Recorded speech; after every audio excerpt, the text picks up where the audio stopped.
Bharatiya Janata party निकाय चुनाव को लेकर कोई कमी नहीं छोड़ना चाहती, इसलिए बीजेपी ने टिकट बंटवारे में भी अंतिम दिन तक का इंतजार किया ताकि जीतने वाले लोग ही टिकट पा सके। लखनऊ का नगर निगम चुनाव सांसद राजनाथ सिंह के 2024 के लोकसभा चुनाव का सेमीफाइनल माना जा रहा है, इसलिए भारतीय जनता पार्टी ने बड़ा ही सोच समझकर चेहरे को तय किया है।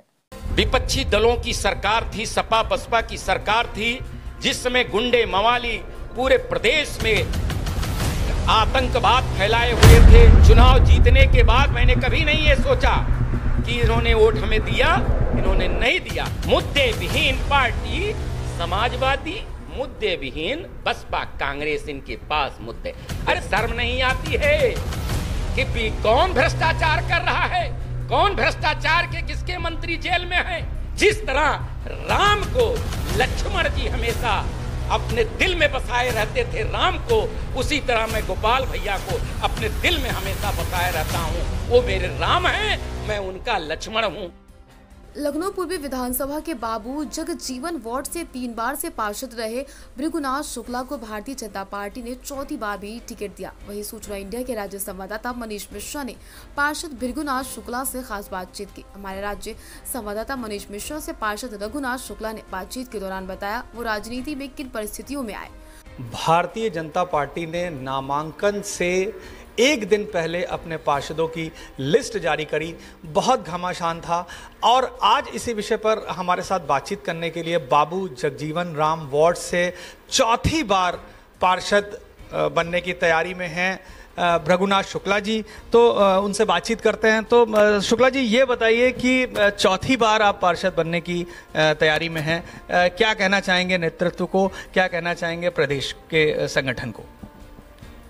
सर्वप्रथम मैं केंद्रीय नेतृत्व और प्रदेश नेतृत्व को बधाई देता हूं और हार्दिक शुभकामना देता हूं कि उन लोगों ने मुझ पर विश्वास किया।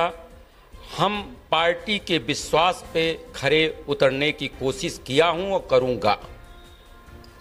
ये बताइए कि क्या ऐसी परिस्थितियां रहीं कि आपको राजनीति में आना पड़ा? स्थितियां कोई ऐसी नहीं थी, मन में था सेवा भाव करने का। तो जब सेवा करने का मन आया, जब मैं युवा था, तो मैंने देखा कि देश में कौन सी ऐसी पार्टी है जो देश के सेवा भाव करने के लिए राष्ट्रवाद जिसके मन में हो, ऐसी विचारधारा कौन सी पार्टी है। उस विचारधारा को मैं देखूं, सुनूं और उसमें जाऊं। तो जब मैंने मंथन किया तो मुझे भारतीय जनता पार्टी एक ऐसी पार्टी दिखी जो राष्ट्रवाद के नाम पे, हिंदुत्व के नाम पे, सबका साथ सबका विकास के वास्ते, ये जो उनकी लाइन थी, जब मैंने उसको देखा तो मेरे मन में आया कि मैं भारतीय जनता पार्टी का कार्यकर्ता बनके और जनता की सेवा करूं। यह सोच के मैं सेवा के लिए आया। भृगुनाथ शुक्ला ने सवालों के जवाब में बताया उनको राजनीति में किस तरह की चुनौतियों का सामना करना पड़ा। हमारे राज्य संवाददाता ने कहा, आप जिन उद्देश्यों को लेकर राजनीति में आए थे क्या उसको पूरा कर पाए? क्या क्या चुनौतियां आई इस रास्ते में? चुनौतियां तो आती हैं जब विपक्षी दलों की सरकार थी, सपा बसपा की सरकार थी, जिसमें गुंडे मवाली पूरे प्रदेश में आतंकवाद फैलाए हुए थे, जमीनों पे कब्जा हो रहा था, बहु बेटियां घर से निकल नहीं पा रही थी। उस समय भारतीय जनता पार्टी के कार्यकर्ता होने के नाते प्रदेश नेतृत्व ने जो जिम्मेदारी दी, उस जिम्मेदारी को लेके हम दिन रात पार्टी के लिए खड़े रहे और समाजवादी पार्टी जैसी तानाशाही सरकार के खिलाफ हम लोग बिगुल बजाते रहे। आज वो ऐसा दिन आया कि माननीय योगी जी के नेतृत्व में भारतीय जनता पार्टी की सरकार बनी और जब से भारतीय जनता पार्टी की सरकार, योगी जी की सरकार बनी, पूरे उत्तर प्रदेश में गुंडा राज कहीं नहीं है। गुंडे मवाली या तो उत्तर प्रदेश छोड़ के भाग गए, या तो उनको जहां जाना था वहां गए, या तो जेल के सीगचों में गए। ये बताइए, आप चौथी बार अब पार्षद बनने जा रहे हैं। आपके वार्ड की पहले की स्थितियां क्या थी? आपने जो घोषणा पत्र में जो चीजें लिखी थी वो सब आप पूरी कर पाए? अभी क्या क्या ऐसे काम हैं जो आपको लगता है कि अभी करने रह गए हैं? जब मैं तो उस समय हमारे आज पूरे इंदिरा नगर में सबसे ज्यादा अगर वार्ड है तो हमारे वार्ड में 120 वार्ड हैं। जब मैं पार्षद बना तो कोई भी वार्ड की बाउंड्री नहीं थी। सारे पार्कों की बाउंड्री बनवाना, उसमें पतवे बनवाना, उसमें समरसेबुल लगाना, माली देना, उद्यान विभाग से पेड़ लगवाना, सारी सड़कें बनवाना, जल निकासी के लिए नाला बनवाना और हाई मास्ट सभी पार्कों में लगवाना, लगभग मैंने सारे कार्य कर दिए हैं। कुछ कार्य जो बचे हैं, अगर जनता ने मुझे फिर से चुना तो उस कार्य को भी मैं पूरा कर दूंगा। विपक्षी दल भारतीय जनता पार्टी के पार्षदों पर भ्रष्टाचार के आरोप लगाते हैं। इस पर पार्षद भृगुनाथ शुक्ला ने क्या कहा, सुनिए। भारतीय जनता पार्टी के पार्षदों पर भ्रष्टाचार के भी आरोप लगते रहे हैं, क्या कहना चाहेंगे आप? विपक्षी दल हमेशा से लगाते हैं। विपक्ष का काम है, उनके पास कोई मुद्दे नहीं। मुद्दे विहीन पार्टी समाजवादी, मुद्दे विहीन बसपा कांग्रेस, इनके पास मुद्दे। अरे भ्रष्टाचार तो कांग्रेस ने किया, कामनवेल्थ, यूरिया घोटाला, कोयला घोटाला, सारे घोटाले तो किया किसने? यूपीए सरकार में। यूपीए सरकार के साझेदार कौन? मैडम सुश्री मायावती और भाई अखिलेश जी।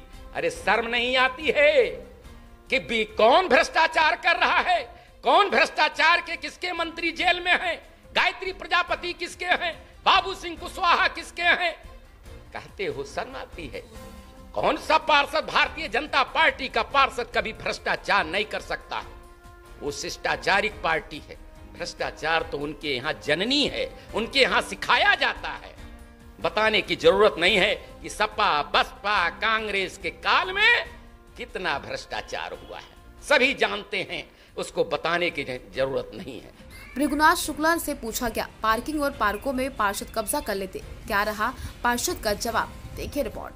कई बार ये भी आरोप लगते हैं कि पार्षदों ने पार्कों में, पार्किंग्स में, इसमें कब्जा कर रखा है, तो कहीं ना कहीं इसके बारे में आप क्या कहेंगे? कोई भी पार्षद कहीं पे कोई कब्जा नहीं करता है। सेवा भाव के लिए हो सकता है कि बाहर वो कहीं बैठने के लिए 4 कुर्सी डालने के लिए बैठ गया हो, कोई किसी कब्जा नहीं है। आरोप गलत है। कोई कहां कब्जा करेगा? कैसे कोई जमीन, सरकारी जमीन को कब्जा कर सकता है? पार्क कैसे कब्जा कर सकता है? पार्क जनहित का है, पार्क सरकार का है, उसको कौन कब्जा कर सकता है? ये झूठा आरोप, ऐसा आरोप नहीं लगता। पार्षद भृगुनाथ शुक्ला से हमारे राज्य संवाददाता मनीष मिश्रा ने विधायक आशुतोष टंडन से उनके संबंधों के बारे में प्रश्न किया। उन्होंने कहा, आशुतोष टंडन मेरे राम और मैं उनका लक्ष्मण। अपने वार्ड की जनता को पार्षद भृगुनाथ शुक्ला ने वादा किया, जो भी बचे हुए कार्य उनको जल्द से जल्द पूरा किया जाएगा। आपके विधायक आशुतोष टंडन के साथ आपकी अनबन लोग कहते हैं, क्या कहेंगे आप इस बारे में? वो मेरे बड़े भाई हैं, माननीय आशुतोष टंडन जी मेरे बड़े भाई हैं, मैं उनका छोटा भाई हूं। मैं अपने भाई का सम्मान, जब तक ये मेरा जीवन है, मैं अपने विधायक जी का सम्मान हमेशा करता रहूंगा, क्योंकि मेरा ये कर्तव्य है, मेरा ये संस्कार है। सनातन धर्म में संस्कार सिखाया जाता है कि अपने बड़े भाइयों का सम्मान करना चाहिए। माननीय विधायक जी हमारे बड़े भाई हैं, मैं हमेशा उनके प्रति सराहनीय कार्य वो भी बहुत किए हैं, मैं उनको सम्मानजनक निगाह से देखता हूं और उनके चरण बंदन में करता रहूंगा। जिस तरह राम को लक्ष्मण जी हमेशा अपने दिल में बसाए रहते थे राम को, उसी तरह मैं गोपाल भैया को अपने दिल में हमेशा बसाए रहता हूं। वो मेरे राम हैं, मैं उनका लक्ष्मण हूं। ये आरोप जो लगा रहे हैं सरासर गलत है। मैं हमेशा उनको प्रणाम किया हूं, प्रणाम करूंगा। उनका आशीर्वाद था। यह टिकट भी जो हमको मिला है, ये भाई हमारे गोपाल भैया ने ही मुझे दिलाया है। मैं इसको दावे के साथ कह रहा हूं। अपनी जो जनता है आपके वार्ड की, उसको आप क्या संदेश देना चाहते हैं, और आप उनके लिए अब जो आपके जो वर्क बचे हैं, जो आपको काम बचे हैं, उसके लिए आप उनको क्या वादे करेंगे? अब जो काम अगर छूट गया है, मैं अपनी क्षेत्र की जनता से हाथ जोड़ के विनती कर रहा हूं कि मैं आपका सेवक हूं, मैं आपका भाई हूं, मैं आपका बेटा हूं। अगर मुझसे कोई गलती हुई हो तो मुझे क्षमा कर देना, मैं हाथ जोड़ के विनती कर रहा हूं। और जो कार्य छूटा है, अधूरा है, नहीं हो पाया है, सर्वप्रथम उन कामों को मैं करूंगा और अपनी जनता की सेवा के लिए निरंतर तैयार रहूंगा जब तक मेरे इस शरीर में प्राण है। तो ये थे पार्षद भृगुनाथ शुक्ला जी, जिन्होंने जो चौथी बार अब अपनी क्षेत्र में फिर से पार्षदी के लिए जा रहे हैं और उन्होंने अपनी क्षेत्र की जनता को ये वादा किया है कि जो भी रिमेनिंग वर्क अब रह गए हैं उनको वो जल्दी से जल्दी पूरा करेंगे।